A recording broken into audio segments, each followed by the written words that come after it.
여러분 안녕하십니까? EBS 초대석 정관용입니다.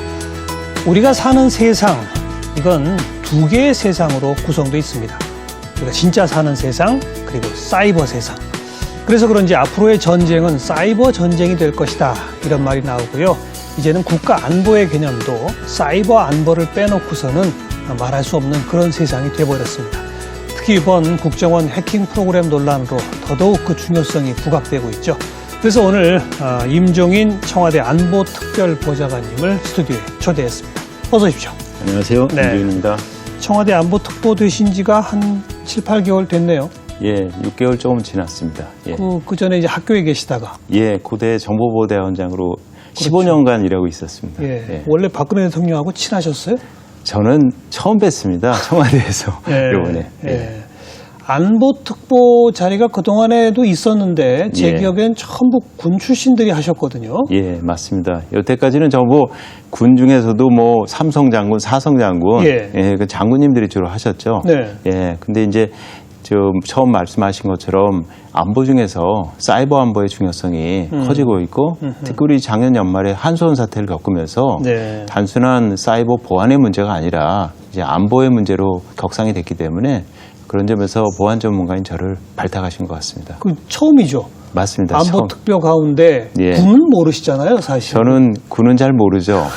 사이버 전쟁에 대해서만 이제 관심이 좀 있습니다. 사실은 사이버 안보특보신 거예요. 맞습니다. 그냥 그동안에 있던 안보특보와 달리. 그러니까 그래서 이제 안보라는 얘기를 들어가니까 당신은 그동안 보안만 했는데 안보를 할 수 있냐 그런데 보안 글자 바꾸면 안 봅니다. 그래서 영어로 사이버 시큐리티를 사이버 보안이라고도 번역하고 사이버 안보라고도 번역하고 있습니다. 미래의 전쟁은 사이버 전쟁이 될 것이다. 제가 오늘 오프닝에서 그렇게 말했는데 맞는 얘기입니까? 맞는 얘기죠. 실제로 우리가 이제 가장 최근에 있었던 전쟁들 보면 그 91년도에는 걸프전이나 2003년에 이라크전이나 아니면 작년에 있었던 러시아하고 우크라이나의 전쟁이 있지 않습니까? 그런 전쟁들이 승패가 초반에 사이버에 의해서 전부 결정됐습니다. 그래요? 예. 그러니까 이라크나 걸프전의 경우에는 미군이 악성 코드를 침투시켜서 이라크의 지휘통신망을 좀 마비시키고 그 다음에 모든 무기의 작동이 거의 중단되게 만들어서 그래요? 이라크가 보면 병력이라든지 무기가 굉장히 좋았는데 불구하고 거의 뭐 반격도 못했고 특히 레이더 같은 걸 좀 망가뜨려가지고 이쪽 미사일이 날아오는데 그걸 갖다 탐지도 못하게 만들었고요. 그게 가능해요? 가능합니다. 그러니까 지금은 사이버 미사일을 날립니다. 옛날에 처음에 걸프전 때는 토마호크 미사일을 날렸는데 지금은 사이버 미사일을 날립니다. 그리고 작년에 그 러시아하고 우크라이나 크림반도 전쟁 때도 그때는 이제 사이버 심리전을 썼습니다. 그건 또 뭡니까? 그러니까 사이버적으로 각종 괴담도 유포하고 뭐 여러 가지 뭐 우크라이나 사람들의 항전 의지를 꺾어놓는 자료를 갖다가 다양한 방법으로 SNS도 그렇고 방송 뭐 하고 그 다음에 이제 우크라이나의 각종 국가 기반 시설들을 갖다가 작동이 잘 안 되게 하고 방송도 또 제대로 작동이 안 되게 하고 이러니까 우크라이나 사람들이 이거 그 전쟁 우리가 해봤자 지겠다라는 항전 의지가 꺾게 만들었습니다. 그래서 사이버 그 심리전의 전형적인 예라고 볼 수 있습니다. 사이버 미사일, 사이버 심리전. 또 있습니까? 이 영역에서 할 수 있는 게? 그러니까 여기서 이제 한수원 사태가 대표적인데 거기서는 이제 해커의 엄포로 끝났지만 이미 2010년도에 이란의 어떤 핵발전소가 있는데 그 이란 핵발전소에 그 믿어지기는 이제 이스라엘 해커들이 악성 코드를 만들어서 그 악성 코드를 갖다가 핵발전소의 그 우라늄 농축 시설 거기다가 이제 그 악성 코드를 집어넣어 가지고요. 우라늄 농축 시설이 결국은 작동 중단돼 버렸어요. 작동 불능까지. 왜냐면 계속 작동하면 폭파되게 프로그램을 해놨습니다. 온도 조절 장치를 갖다가 망가뜨려 가지고 이번에 미국하고 이란 핵 타결도 혹시 그 영향이 있겠네요. 뭐 그렇죠. 그래가지고 결국은 이게 결국은 영화 다이하드 4에 나오는 식의 결국 국가 기반 시설에 대한 공격이 가능하구나 이걸 보여줬기 때문에 사실 전쟁 나면 먼저 상대방 발전소, 교량, 철도, 공항 이걸 파괴시키지 않습니까? 사이버 미사일을 날리면 됩니다.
임 교수님은 원래 수학과 출신이시고 예. 암호학을 공부하셨다. 예. 암호학이라는 게 뭡니까? 예, 암호학이라는 건 뭐 우리 영화에서 자주 나온 거. 얼마 전에 뭐 연초에 그 앨런 튜링을 다룬 이미테이션 게임이라는 영화 나오지 않았습니까? 예, 예. 거기 보면 독일군의 애니그마라는 암호를 그렇죠. 결국은 그 해독하기 위해서 앨런 튜링이 만든 그 기계가 등장하는데 그게 이제 세계 최초의 전자계산기 컴퓨터입니다. 예, 예. 앨런 튜링은 24살에 케임브리지 대학 교수가 된 천재 수학자입니다. 저는 뭐 그 수준은 안 되지만 수학에서 파생돼 나온 게 맞습니다. 암호학입니까? 응용수학으로서 암호가 나온 겁니다. 근데 암호학을 하시다가 어떻게 또 이렇게 정보보호, 보안 이쪽으로 가시게 됐어요? 저는 원래 이제 평범한 수학도였고요. 예. 수학도였다가 80년대 이제 암호의 중요성이 되니까 제가 전공을 암호로 바꿨고요. 그 다음에 이제 인터넷이 연결되면서 결국은 각종 사이버 범죄가 생기지 않았습니까? 그렇죠. 디도스 응용도 그렇고 해킹도 그렇고 예. 그러다 보니까 그리고 학자라는 거는 사회에 봉사하는 방법의 하나가 사회에서 필요한 분야를 갖다 개척하는 거죠. 예, 예. 그래서 저는 우리나라 최고 1세대입니다. 1세대로서 여러분 사이버 보안을 위한 여러 가지 기술 개발도 하고 요즘에 또 많이 나오는 뭐 디지털 포렌식이라는 단어 나오지 그렇죠, 않습니까? 그렇죠. 그 포렌식 학회 같은 것도 제가 예. 처음 만들어서 초대 학회장도 하고 그랬습니다. 예, 예. 그 다른 나라들하고 우리나라하고의 그 수준은 어느 정도라고 봐야 됩니까? 이제 우리나라가 보통 IT 강국이라는 얘기를 많이 하는데 인터넷 보급이 가장 많이 돼 있고 예. IT 활용 측면에서는 분명 우리가 최고 강국입니다. 그리고 인프라도 우리나라처럼 LTE망 전체적으로 깔려서 잘 터지는 나라는 예. 저는 전 세계 우리나라밖에 없습니다. 그렇죠. 그런데 보안에 있어서는 2003년 1.25 대란부터 해가지고 지난 12년 동안 계속 특히 북한이 우리를 많이 공격하지 않습니까? 그래서 이제 그 공격에 대해서 우리가 분석하고 방어하고 하면서 우리도 많이 강해졌지만 예. 아직까지 그 많이 못 미치죠. 특히 이번에 그 국정원 사태를 보면서 우리의 역량이 많이 모자라니까 해킹팀이라고 하는 사이버 용병을 쓴 거 아닙니까? 이태리 회사. 예, 민간 회사죠. 예, 민간 회사를 썼는데 그 주고받은 이메일을 보면 그 사실은 우리가 역량이 많이 부족하구나 그런 걸 좀 느끼게끔 그런 이메일이 오고 가서 사실 좀 상당히 부끄럽습니다. 저도 사실 그걸 왜 굳이 그 회사 걸 사서 써야 되느냐, 자체적으로 그런 거 개발하지 못하느냐, 또 그 프로그램이 그렇게 뭐 복잡하고 고도의 기술을 요하는 어려운 프로그램도 아니라면서요. 그러니까 이제 결국 소위 말하는 스파이웨어 그냥 그런 예, 거라면서요. 이제 스파이웨어인데 이제 첩보기관이 사용하는 거니까 어떤 백신에도 탐지가 되면 안 되지 않습니까? 그러니까 일반 스파이웨어하고 달리 예. 탐지되면 안 되니까 예. 그 제로데이라고 그래가지고요. 전혀 세상에 알려지지 않은 취약점, 그 취약점을 이용한 결국은 스파이웨어를 만들어야 됩니다. 그게 특장이군요. 예. 그러다 보니까 이제 그 해킹팀이라는 곳이 그리고 자기네가 또 개발한 것도 아니에요. 그럼요. 일종의 거기는 다른 데서 알려지지 않은 취약점을 사가지고 와서 자기네가 그걸 이용해서 이 스파이웨어 프로그램을 만든 건데 이제 우리가 보통 우리뿐만 아니라 사실 뭐 언론 보도에 의하면 35개국 97개 기관이 사갔다고 그러잖아요. 예. NSA도 사갔다고 합니다. 미국 근데 이제 그런 데는 예. 이제 사가서 연구용으로 쓰는 거죠. 그러니까 자기네들이 자체 개발도 하는데 자체 개발한 거하고 이 해킹팀이 만든 거하고 서로 비교 분석을 해서 네네. 개선할 점이 있으면 개선하고 또 누가 그 해킹팀의 프로그램을 이용해서 공격할지도 모르니까 거기에 대해 대비책도 세우고 하지 않습니까? 그렇죠. 그러니까 우리도 사실은 사가지고 와서 연구용으로도 썼겠지만 예. 실제 또 공장용으로도 썼다는 거 아니에요? 그 국정원장께서 신을 하셨죠. 예. 그러니까 이제 거기서 부끄러운 점이 있는 겁니다. 왜냐하면 해킹팀의 프로그램을 사용하면 결국은 해킹팀 애들이 거꾸로 우리가 뭘 하는지 볼 수 있거든요. 알 수 있죠. 그렇죠. 그러면 우리의 그럼 안 모든 되는 내용이 거죠. 저 외국으로 나가니까 네. 그게 나쁜 쪽으로 사용될 수가 있기 때문에 결과적으로 그걸 참고는 하되 우리가 자주적으로 만들어야 되는데 그런 점에서는 아쉬운 점이 있는데 앞으로는 좀 나아질 겁니다. 저희가 그러니까 우리 그 특보께서 이제 교수님으로 지금도 교수님이시지만 맞습니다. 예. 교수님으로 계실 때는 우리 국정원이나 군 사이버 사령부도 있고 한데 그쪽의 역량과 능력이 얼마큼 되는지를 세밀하게까지는 모르셨을 거 아니에요. 예, 맞습니다. 예. 근데 이번에 이제 청와대 가서서 그걸 다 들여다 보셨을 거 아닙니까? 예, 맞습니다. 생각보다 더 문제가 큽니까? 예상했던 대로입니까? 어떻습니까? 이게? 그러니까 나름 그 분야에 있는 사람들이 열심히 하고 있는데 그동안 사실은 우리가 사이버 쪽에 별로 신경을 안 쓰지 않았습니까? 예를 들면은 우리 사이버 사령부 같으면 공칭 600명이라고 하는데 네. 북한은 6,000명을 넘어서 지금 7,000명에 가까이 갖고 있지 않습니까?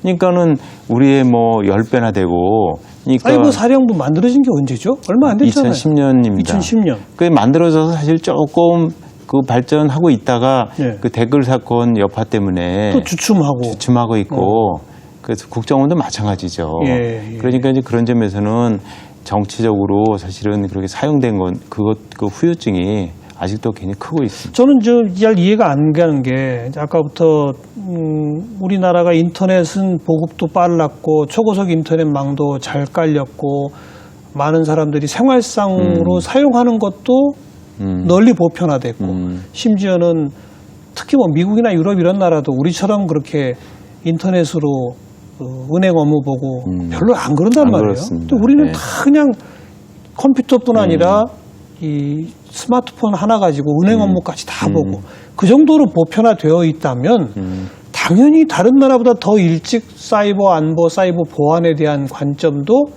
문제 제기를 하고 시작이 됐어야 하고 예. 그렇다면 군 사이버 사령부, 뭐 국정원의 사이버 전담 이런 것도 딴 데보다 더 일찍 시작해서 더 역량이 커야 맞는 거 아닙니까? 예. 근데 왜 우리는 그게 딴 데보다 늦었죠? 일단은 그쪽에 하려면 투자를 해야 되지 않습니까? 투자를 해야죠. 예를 들면 제가 그 4월 달에 예. 미국의 RSA라고 하는 유명한 그 컨퍼런스가 있어요. 예. 보안 컨퍼런스 갔더니 참여한 업체가 한 500개가 되고요. 예. 거기에 뭐 우리가 아는 IBM부터 시작해서 로키드 마틴까지 예. 유명한 업체들이 다 전시회를 열었어요. 예. 근데 거기서 제가 들은 게 지난 5년간 미국에서 사이버 보안 쪽으로 새로 만든 업체가 1250개고 그 투자된 금액이 70억 불이라고 그러더라고요. 예, 예. 엄청난 돈이죠. 예, 벤처 회사들인데. 근데 우리나라 보면 거의 없습니다. 그러니까 그건 무슨 얘기냐면 예. 그 사이버 보안 산업이 그만큼 기반이 취약화된 얘기죠. 그래서 이제 그 제가 특보가 되고 예. 대통령님께서 저한테 주신 미션 중에 하나가 여기 뭐 밑바닥 어떻게 보면 기반이 튼튼해야 되니까 사이버 보안 산업이 육성이 돼야 된다. 그래서 그 부분에 임특보가 좀 신경을 써라. 그렇게 저한테 지시를 하셔서. 잠깐만요. 제가 질문은 우리나라의 군이나 뭐 국정원이나 이런 데들이 왜 이걸 일찍부터 시작 안 했죠? 라고 말씀을 예. 드렸는데 말씀 들어보니 그 정부기구 군뿐 아니라 우리 사회 전반의 민간 투자 영역도 그쪽은 다른 나라에 비해서 거의 불모지다. 맞습니다. 전체적인 수준이 낮다. 산업적 기반이 없죠. 우리 저 교수님께서는 예. 진행자 교수님께서는 우리 V3라든지 다 공짜로 갈죠? 그렇죠. 예. 돈 안 냈죠. 돈 안 내죠. 예. 그러니까 거의 백신이라든지 이런 거 중요하다고 그랬지만 돈 내고 쓰는 사람 거의 없거든요. 기업체들도 예. 상징적인 돈밖에 안 내거든요. 어허.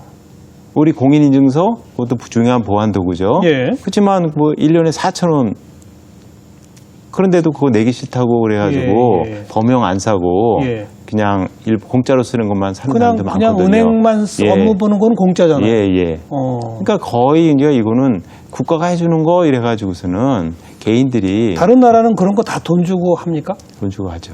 그래요? 네, 돈 주고 하죠. 돈 주고 하는 뭐 저 돈 안 주고 하는 것도 일부 있지만 이 프리미엄 버전은 전부 다 돈 주고 하죠. 네. 그럼 이게 시작이 뭐가 시작입니까? 우리나라가 이쪽에 대한 관심이 그렇게 등한히 했던 시작이 뭐예요? 공짜 백신 나눠주기부터 시작입니까? 뭐부터입니까 이게? 그러니까 사회적으로 어느 가치를 갖다 더 중시 여기냐인데 결국은 이제 사이버로 우리의 모든 개인 생활, 정보 활동, 사회 활동이 이루어지고 있으니까 예. 이 사이버 세상도 안전하고 안심스러운 공간으로 만들어야 된다. 그러면 그러기 위해서는 우리가 투자를 해야 된다. 사회적 투자를 해야 된다. 그래서 투자를 해야 되는데 투자하기 위해서는 산업도 발전시키고 사람도 기르고 예. 기구도 만들고 해야 되는데 우리가 물리적으로는 뭐 안전하게 하려면 경찰서도 늘리고 파출소도 늘리고 해야죠. 뭐 S1 세콤도 가입하고 하는데 사이버에서는 안 하잖아요. 그러니까 전 자꾸 그걸 왜 안 했느냐? 왜 왜 안 했을까요? 그동안 어떤 정부에서 그거는 제가 이거 있습니다. 많은 경우에는 단기적이고 가시적인 성과를 원했는데 그랬는데 이거는 사실 눈에 잘 안 보이고 장기적인 투자를 해야 효과가 나타나니까. 알겠습니다. 알겠습니다. 제가 이 질문하면서 말씀 듣다 보니 저 스스로 깨닫게 되네요. 그러니까 우리가 고도 성장했지만 안전에 대한 투자 이런 거 잘 안 해왔다. 그런 것처럼 맞습니다. 똑같군요. 그냥 성장하고 달려가는 데만 바빴지 안전에 관한 투자 결과가 눈에 안 보이니까 안 해왔다. 그러군요. 그러니까 뭐 세월호 사태도 그렇고 작년에 한수원 사태도 그렇고 다 후유증이 나타나는 거고요. 그나마 그래도 늦게라도 이제 대통령께서 이거 해야겠다. 그래서 저를 특보로 임명하셨고 이쪽 계속 과업을 주시니까 과제를 주시니까 제가 하여튼 최선을 다해서 노력하고 있습니다.